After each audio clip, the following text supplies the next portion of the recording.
issue ni Maris Racal, Anthony Jennings at Jam Villanueva. Magandang araw mga tagapakinig, ako si Viel at welcome sa isa na namang episode ng Balitang Showbiz. Ako naman si Arvil at ngayong araw tatalakayin natin ang controversial na issue na kasalukuyang trending sa social media. Ang usapin ni Maris Racal, Anthony Jennings at Jam Villanueva. Tama yan! Ako si Aubrey at aalamin natin ang mga detalye ng issue, mga pahayag ng bawat panig at ang epekto nito sa publiko. Ako naman si Binrel at susubukan nating suriin ang isyong ito mula sa iba't ibang perspektibo. At ako si Tin, simulan na natin ang talakayan. Ang pangunahing issue.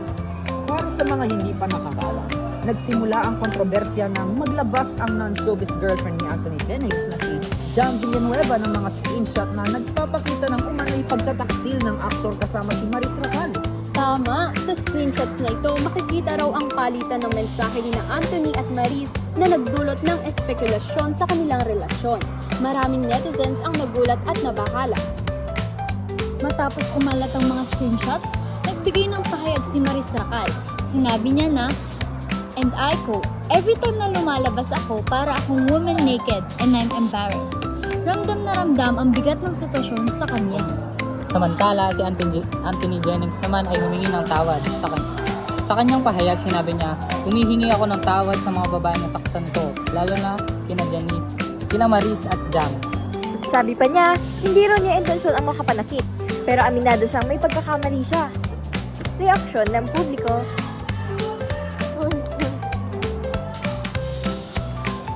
Ngayon, maraming netizens ang naghahati ang opinyon. May mga nagsasabing si Anthony ang dapat managot sa sitwasyon, habang ang iba naman ay nagbibigay ng suporta kay Maris dahil sa hirap na nararamdaman niya ngayon.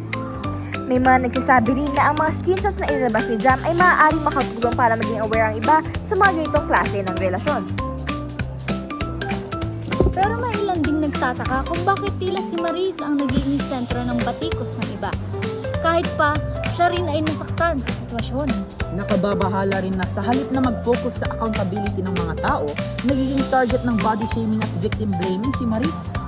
Ang isyong ito ay nagpapakita kung paano masalimuot ang dynamics ng public figures sa social media, kahit sila ay tao ring nasasaktan.